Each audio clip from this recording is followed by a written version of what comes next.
প্রিয় বাংলাদেশ, তুমি কি ভুলে গিয়েছ সাগররণীর সঠিক বিচার করতে?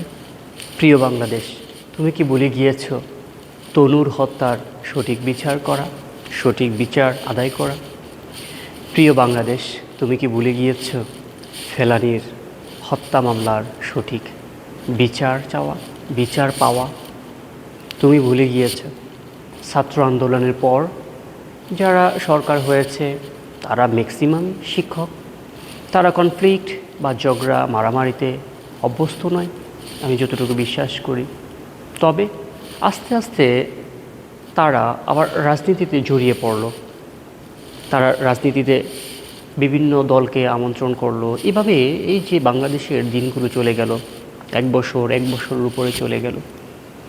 বাংলাদেশের যেই সমস্যাগুলো, এগুলো সবচেয়ে বড় সমস্যা স্টুডেন্টস বা এই প্রজন্মের যে সমস্যা, এটি হলো বাংলাদেশের শিক্ষা ব্যবস্থার সমস্যা। উন্নতি হয়নি কেন? পারতো না কি বিদেশ থেকে, বিভিন্ন দেশ থেকে শিক্ষা বিষয়ে যারা এক্সপার্ট তাদেরকে বাংলাদেশে ইনভাইট করা, তাদেরকে একত্রিত করে একটা মিটিং করা, বাংলাদেশের পুরো জেনারেশনের জন্য, নতুন প্রজন্মের জন্য নতুন সিলেবাস, নতুন কারিকুলাম, নতুন বই, নতুন শিক্ষা, যেখানে থাকবে ধর্মীয়, সামাজিক, পারিবারিক, বিজ্ঞান, সংস্কৃতি, প্র্যাকটিক্যাল শিক্ষা এবং হাতে কলমে শিক্ষা ছিল। এরকম তৈরি করা যেত নাকি? এই যে সরকার শেষ পর্যায়ে চলে আসছে, পদত্যাগ করে যাচ্ছে কয়েকজন উপদেষ্টা, কয়েকদিন পর চলে যাবে এই সরকার। এই সরকারটাকে জীবনে আর বাংলাদেশে আসবে কখনই না। বিএনপি আসবে, আওয়ামী লীগ আসবে, এরাই তো আসবে। বাংলাদেশের ছাত্রদের কখনো কোনো উন্নতি আর হলো না, এই সুযোগ আর কখনো বাংলাদেশ পেল না। কতই হত্যাকাণ্ড হয়ে যাচ্ছে, কত অঘটন ঘটে যাচ্ছে। যারা রাজনীতির সাথে সম্পৃক্ত তারা একে অপরকে দুনিয়া থেকে সরিয়ে দিচ্ছে হিংসা, বিদ্বেষের, টাকার লোভের কারণে। আহা বাংলাদেশ, তুমি পড়তেই থাকবে। আল্লাহ সুবহানাহু ওয়া তাআলা বাংলাদেশের উপর শান্তি দান করুক। আমি মনে করি বাংলাদেশের শিক্ষা ব্যবস্থার উপর যদি সংশোধন করা যেত, সংস্কার আনা যেত, তাহলে পুরো প্রজন্মই বেঁচে যেত। যে এখানে দুর্নীতি রয়েছে, অদক্ষতা রয়েছে, কোটি কোটি মানুষ রয়েছে, কর্মহীন রয়েছে, বেকার সমস্যা, এগুলো সমাধান করা যেত এক সিলেবাসে। আমার খুব আফসোস হয় বাংলাদেশের সেই দায়িত্ব কেউ নেয়নি।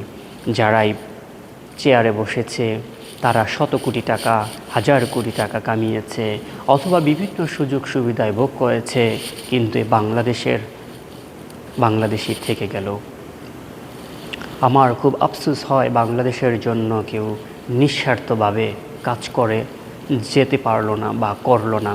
এই ভবিষ্যৎ প্রজন্মের জন্য আমার খুব আফসোস হয়। এরা কি করবে?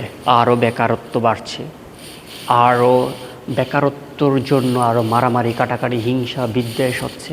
মানুষ থাকছে না, চরিত্র হারা হয়ে যাচ্ছে। পুলিশ আছে, আর্মি আছে, ফোর্স আছে, তারপরও মানুষ চরিত্র সংশোধন নয় বলে তারা মারামারি, কাটাকাটি করে যাচ্ছে। আমি আফসোস করি বাংলাদেশের জন্য। আল্লাহর কাছে প্রার্থনা করি আল্লাহ বাংলাদেশের উপর সহায়ক হোক। এই যে মাজার ভাঙ্গা, এই যে মারামারি, কাটাকাটি, এগুলো বন্ধ হোক। কেউ কারোর ওপর আঘাত করার অধিকার নাই। আমার মগজ দিয়ে আমি অপরকে বিচার করতে পারি না।